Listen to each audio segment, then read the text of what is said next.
What we mean by fluid, but if you ask typically what characterizes a fluid, how would you say this fluid is different from this other fluid? Apart from making purely chemical statements about it, what physical statements distinguish fluid A from fluid B? And that becomes a little more complicated. So that's what I want to describe very briefly here, to introduce one more bit of terminology, and then we're finally in shape to calculate the diffusion coefficient and what it depends upon. The main characteristic of fluids is that fluids flow. Fluids flow because molecules can slip past other molecules.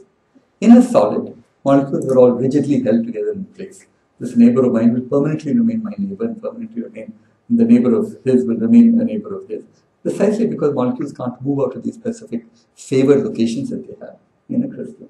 That's not true in a fluid, because in a fluid, molecules can move wherever they want. Each molecule itself is diffusing around. It's not just this case of one protein molecule in a bath and that protein molecule that I'm looking at is moving around. Everything is diffusing. All molecules are diffusing around. Okay?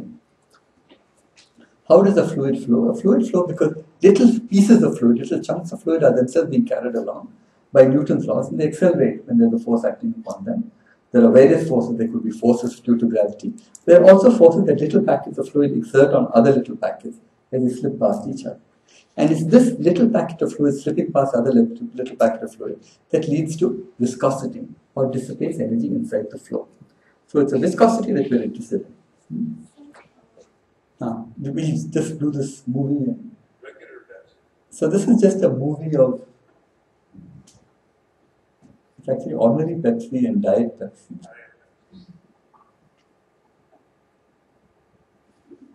The point of this movie is not that Diet Pepsi doesn't float, whereas ordinary Pepsi floats. The point of it is just to illustrate what a fluid is. A fluid allows things to move through it. It allows things to move through it because water molecules can slip on the other side. And water molecules can slip on the other side because molecules are not in precise spatial locations with respect to other molecules. I can't do that with this side. I can push my finger here as much as I want. Molecules will deform, but then they will press up against me. I can do this very easily to a fluid, but in a fluid, molecules can move. So this is just, as I said, it's not about Pepsi cans, it's about the fact that fluids flow. Yeah? What do you mean by fluid packets? By fluid packet, I mean, I can think of my fluid as made up of little groups of molecules here. And I can think of them as individual molecules, but it's my observation that a molecule here and a molecule very close to it, all of them more or less move together. So I can say I can visualize my fluid mentally as made up of, say, 10 to the 12 molecules, little packets of them, and just look at how they move relative to each other. And this is the normal way in which one thinks about it. And the only thing I wanted you to remember is that if I have two packets that move relative to each other, then they tend to slow each other down. One that's faster tries to go slower, and the slower tries to go faster, and this gives rise to dissipation. And it's this that's at the root of viscosity, which is a fundamental property, a physical property of a liquid. Okay? Alright, so now we're going to go to objects moving inside fluids. And the canonical example is you take a ball, put it inside a fluid, and at some point, it sort of accelerates. It's initially stationary, it begins to accelerate, but then it reaches a terminal velocity. Finally, because the fluid exerts a force, a viscous force on it, which opposes the force which is pulling it down, which is force due to gravity.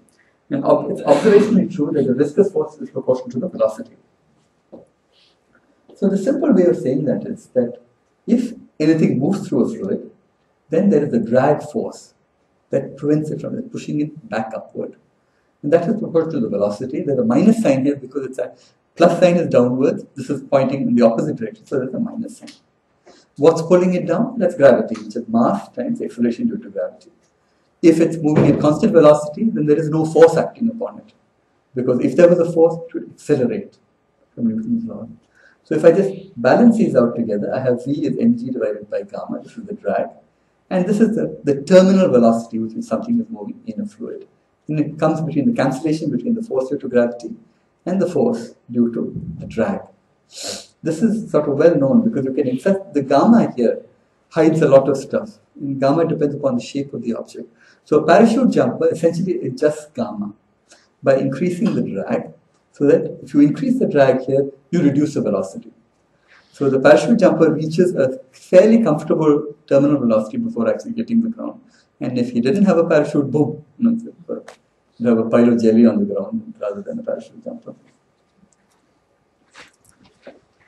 The resistance provided by the fluid is gamma times the velocity. The drag force is gamma for a spherical object moving through a fluid with fixed viscosity, eta here, has a very well-known form. This is 6 times pi times the viscosity of the fluid times the radius of the spherical object, which is A.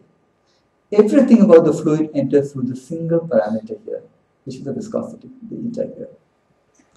I can also write this as velocity is a mobility times the force. The mobility here depends upon the viscosity in this particular form. Very important is, as I said, the drag that a fluid exerts depends on many things. So it depends upon the properties of the fluid. It depends upon the size of the object that is actually moving through that fluid. The dependence upon the size of the object is actually crucial because what it says is the drag becomes more and more and more and more important the smaller you are. Okay? And this, at the scale of a micron or a tenth of a micron or hundredth of a micron, it's really the drag that is all important, not the forces that you're exerting upon it. So let me give you a, okay, I still have lots of stuff to do, but maybe this is a good time to stop because I will take all of Ranjit's time. So the good example is the example of Michael Phelps, whose name was sort of raised yesterday.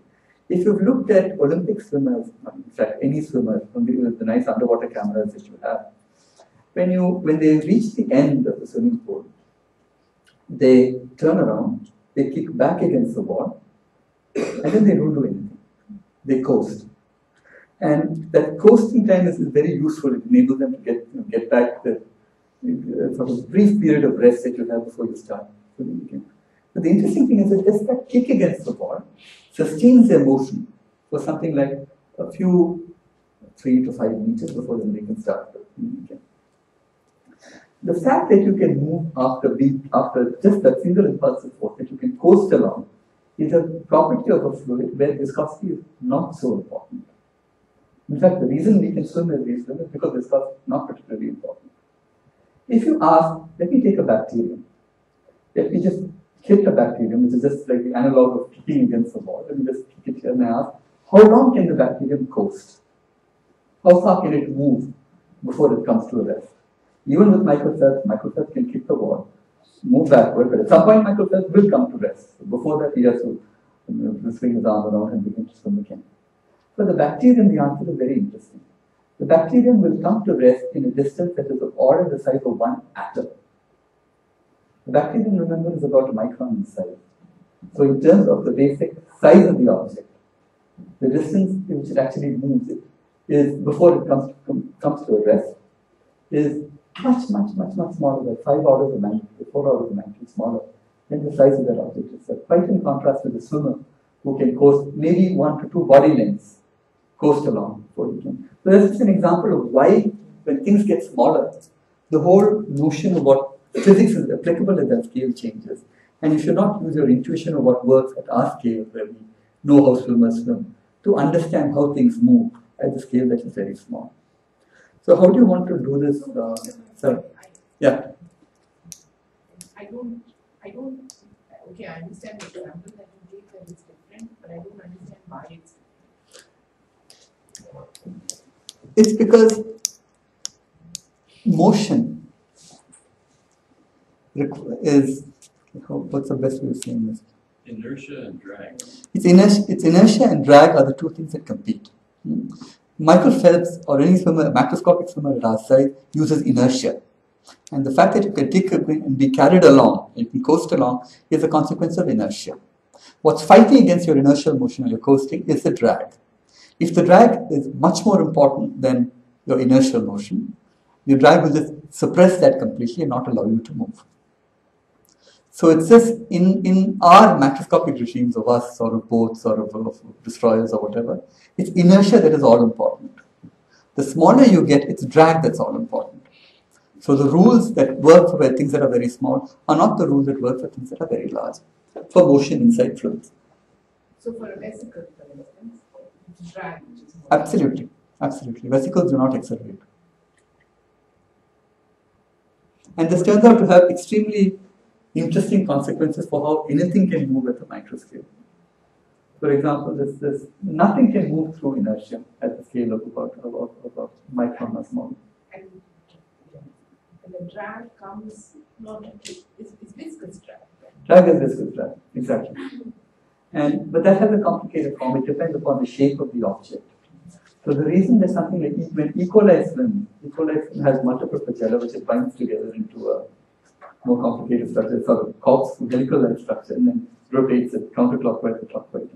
When it rotates it counterclockwise, it functions like a perfect helix. When it's clockwise, it tends to break up apart. So the motion of E. coli is a combination of directed motion across small stretches, which happens when all its bundle flagella move counterclockwise, and random motion, which is purely Brownian, which happens when all its bundle flagella sort of fly apart there. The reason it can move is because of the rotary motion. It's not moving through inertia. Essentially taking something and sort of cracking it around like this. And it's the peculiar properties of the fact that you are that small, you have what's technically low Reynolds machine that enables the rotational motion of the corkscrew-like tail E. coli has. It enables it to convert that into moving forward. But that's much more complicated to explain, not worth it. Okay, so let me stop here, Prashant, because I would probably need around. Yeah, I think a lot more time. We just this is just order is reversed. So now Ranjit will talk about Monte Carlo simulation. Okay?